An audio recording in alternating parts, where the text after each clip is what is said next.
اس سے پوچھے گا کہ آپ نے ان عورتوں کو ٹھکانہ کیوں نہیں دیا اور ہم سمجھتے ہیں کہ وہ گنہگار ہوگا. یہ ان کا فتویٰ. چوتھی شادی کا ارادہ ہے؟ میری ہو چکی ہے چوتھی. اچھا جی جی 4 ہو گئی ہیں ماشاء اللہ.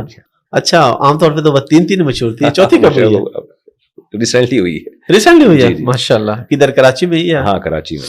اچھا تو اب آپ کے یعنی 4 گھر ہو گئے اب آپ کے, اب ٹائم لینا اور مشکل ہو جائے گا. اچھا شادی کے لیے آفرز بھی تو آتے رہی ہوں گے, ڈائریکٹلی بھی کبھی آفرز؟ پہلے تو کوئی لفٹ نہیں کراتا تھا جب میں مشہور نہیں تھا. اچھا میں تو لوگوں سے کہتا ہوں میں نے دوسری شادی کے لیے بھی لنگڑی لڑکیوں کے لیے پیغام نکاح بھیجے, جو بیچاری, لنگڑی کا لفظ تھوڑا سا نامناسب ہے, پاؤں سے معذور لڑکیوں کے لیے. آپ کا مقصد تو لوگوں کو سمجھانے کے لیے. اور اسی طرح تیسری شادی کے لیے بھی میں نے ایک ایسی خاتون کو نکاح کا پیغام بھیجا جن کو لقوہ ہوا تھا. میں نے ایسی خاتون کو نکاح کا پیغام بھیجا جو سن نہیں سکتی, بول نہیں سکتی تھیں, یعنی معذور اور اپنی اس سے کئی عمر زیادہ عمر کی خواتین, لیکن لوگ لفٹ نہیں کراتے تھے. مجھے یاد ہے ایک دفعہ میں نے تیسری شادی کے لیے نکاح کا پیغام بھیجا, ایک شادی دفتر میں رابطہ کیا. میں نے کہا بھائی دیکھیں میری یہ سورس آف انکم ہے اور مجھ میں کوئی خرابی نہیں ہے, میں ایک چیز کو پروموٹ کرنا چاہتا ہوں سوسائٹی میں, کہ تو آپ, میں تیسری شادی کرنا چاہوں. وہ ایک دم غضبناک ہو گئی, وہ خاتون بیٹھی ہوئی تھی کہ آپ نے کیا دماغ خراب ہے آپ کا. میں نے کہا آپ کے یہاں ایسی خواتین بھی ہوتی ہیں نا جو ضرورت مند ہو, میں ان سے نکاح کر کے ان کو ٹھکانہ دینے کے لیے تیار ہوں. نہیں بھائی, انہوں نے ایسا غصے سے مجھے سنائی ہے. تو یہ میرے ساتھ لوگوں کا رویہ تھا. ٹھیک ہے.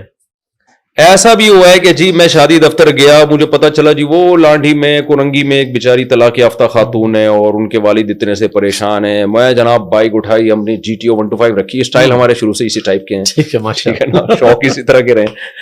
پہنچ گئے جی وہاں پہ اور وہاں گئے ہیں تو لفٹ ہی نہیں کرائی. غصہ کیا ان لوگوں نے. تو لوگ مجھے کہتے ہیں نا آج ہمیں تو کوئی رشتہ نہیں دیتا, تو میں کہتا ہوں یار آپ لوگوں نے اس طرح اسٹرگل کی نہیں ہے جیسے ہم نے کی ہے.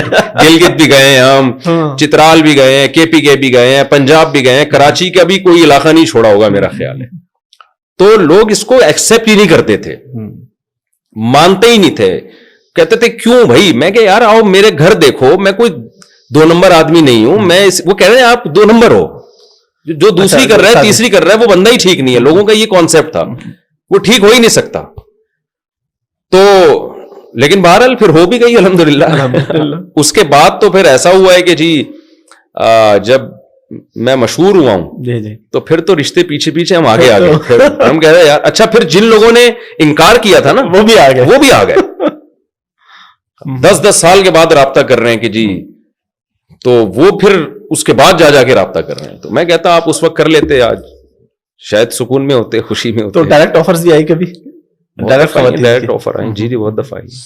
ابھی جو آپ نے شادی کی ہے یہ اگر آپ بتانا چاہیں تو طلاق